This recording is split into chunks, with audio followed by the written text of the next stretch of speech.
మీన రాశి వారు ఇంతకాలం పడిన శ్రమ వృధా అవుతుంది. ఆదాయానికి మించిన ఖర్చులు ఈరోజు మీన రాశి వారికి అధికమవుతాయి.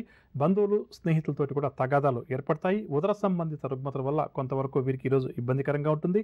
ఆలోచనలేవి కూడా స్థిరంగా ఉండవు. ప్రయాణాలు చేసేటప్పుడు కూడా జాగ్రత్త వహించాలి. వ్యాపార వర్గాల వారికి వ్యాపార లావాదేవీలు నిరాశ కలిగిస్తాయి. ఉద్యోగ వర్గాల వారికి ఉద్యోగాల్లో శ్రమ తప్ప ఫలితం కనిపించదు. ఉద్యోగ వర్గాల వారికి ఉద్యోగాల్లో శ్రమ తప్ప ఫలితం అంతగా కనిపించదు. పారిశ్రామిక వైద్య రంగాల వారికి కొద్దిపాటి చికాకులు ఎదురవుతాయి. సినీ, టీవీ కళాకారులకు కూడా ఈరోజు ఒడిదుడుకులు అధికంగా ఉంటాయి. విద్యార్థులు కూడా కొంత అసంతృప్తి చెందుతారు.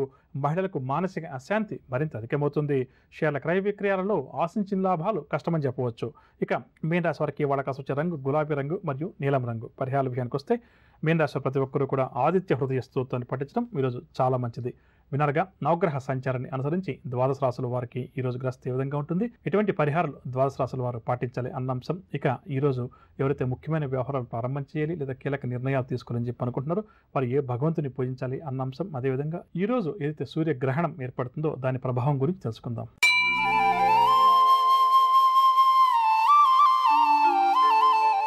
ఈరోజు బుధవారం కావున బుధగ్రహ ఆరాధన అందరికీ కూడా చాలా మంచిదని చెప్పవచ్చు. జాతక చక్రంలో బుధగ్రహ దోషం ఎవరికైతే ఉందో అటువంటి వారు ఈరోజు బుధగ్రహానికి సంబంధించిన పూజాది కార్యక్రమాలు నిర్వహించడం చాలా మంచిది. ఇక ప్రధానంగా చెప్పాలంటే ఈరోజు పాక్షిక సూర్యగ్రహణం కాబట్టి ఈ గ్రహణ విషయాన్ని గురించి మనం తెలుసుకునే ప్రయత్నం చేద్దాం. మాఘమాసం అమావాస్య తిథి ఉంది. ఈరోజు కేతుగ్రస్త సూర్యగ్రహణం ఈరోజు మనకు కనిపిస్తుంది. ఈ గ్రహణ ప్రభావం మన మీద పాక్షికంగా ఉంటుందని చెప్పొచ్చు.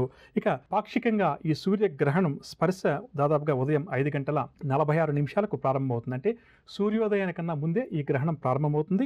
గ్రహణ మధ్య కాలము ఉదయం 7:27 అదేవిధంగా సంపూర్ణం నుంచి గ్రహణ విడుపు ప్రారంభం ఉదయం 7:29 పాక్షికంగా ఈ గ్రహణ ముగింపు ఉదయం 9:08 వరకు కనిపిస్తుందని చెప్పవచ్చు. అంటే సూర్యగ్రహణం ఏదైతే ఈరోజు కేతుగ్రస్త సూర్యగ్రహణం ఏర్పడుతుందో ఇది సూర్యోదయానికన్నా ముందే ఈ గ్రహణం ప్రారంభమవుతుంది. అంటే ఉదయం 5:46 ఆ ప్రాంతంలో దాదాపుగా మనకు ఏర్పడుతుంది కాబట్టి అక్కడి నుంచి 9:08 దాకా కూడా ఈ గ్రహణ ప్రభావం మన మీద ఉంటుంది.